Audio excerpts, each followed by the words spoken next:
2019년 9월 19일 오늘의 이슈를 살펴보는 이슈체크입니다. 악명 높았던 화성 연쇄살인 사건의 진범으로 추정되는 인물이 밝혀지며 뜨거운 이슈가 되고 있습니다. 화성 연쇄살인 사건은 대한민국 경찰 강력범죄 수사 역사에 오역을 줬고 국민의 마음에 잊을 수 없는 상처를 준 역대 최악의 장기 미제 사건으로 영화 살인의 추억의 소재가 되면서 국민적 관심이 모아지기도 했죠. 오늘 이슈체크에서는 화성 연쇄살인 사건과 경위를 살펴보겠습니다. 김아련 기자와 함께합니다. 네, 안녕하세요. 김아련 기자입니다. 먼저 김 기자, 악명 높았던 화성 연쇄살인 사건 어떤 사건이었는지 간략하게 설명해 주시죠. 네, 화성 연쇄살인 사건은 1986년 9월 15일부터 1991년 4월 3일까지 화성시 태안과 정남, 팔탄, 동탄 등 태안 읍사무소 반경 3km 내 4개 읍과 면에서 13에서 71세 여성 10명을 상대로 벌어진 미스터리 연쇄살인 사건입니다. 피해 여성들의 잇따른 실종과 사체 발견에도 국민의 충격이 컸지만 더욱 공포감에 빠뜨렸던 점이 있는데요. 이전의 강력 살인 사건에서 좀처럼 목격되지 않았던 잔인한 범행 수법과 당시 200만 명이 동원된 경찰 수사망에도 화성을 중심으로만 반복된 살인 패턴이었습니다. 네, 참 경악을 금치 못하게 하는 범죄 행각이었네요. 살해 수법도 참 잔인하고 엽기적이었죠. 네, 범인은 야간에 인적이 드문 곳을 최대한 활용했는데요. 버스 정류장에서 귀가하는 피해자 집 사이로 연결된 논밭길이나 오솔길 등에 숨어 있다가 범행했고 흉기를 살해 도구로 쓰지 않았습니다. 살해 수법은 대부분 스타킹이나 양말 등 피해자의 옷가지가 이용됐고 끈 같은 도구를 이용해 목을 졸라 살해하는 교살이 7건, 손 등의 신체 부위로 목을 눌러 사망에 이르게 하는 액살이 2건이었고 이 중 신체 주요 부위를 훼손한 잔인한 경우도 4건이나 됐습니다.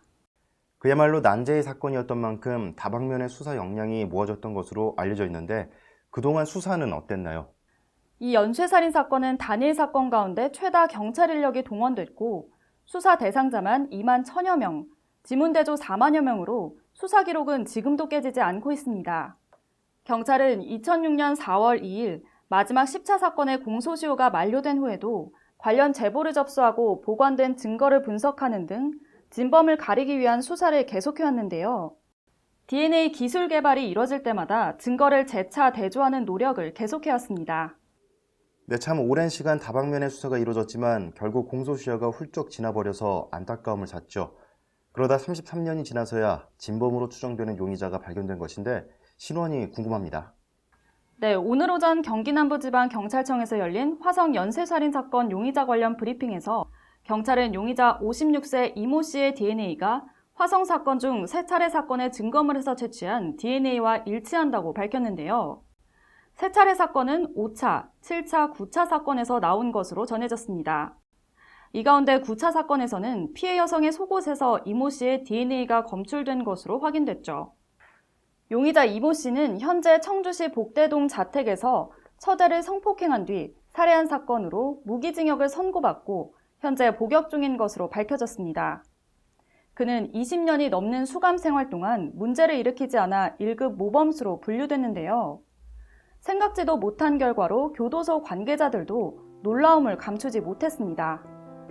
네, 김아련 기자의 설명 잘 들었습니다.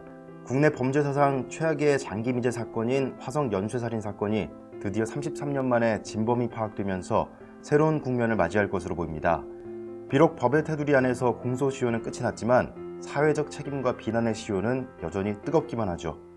앞으로 사회적 공감에 따라 신원 공개를 할지 여부가 검토되고 있는 가운데 향후 수사당국의 판단에 관심이 모이고 있습니다. 이상 이슈체크였습니다.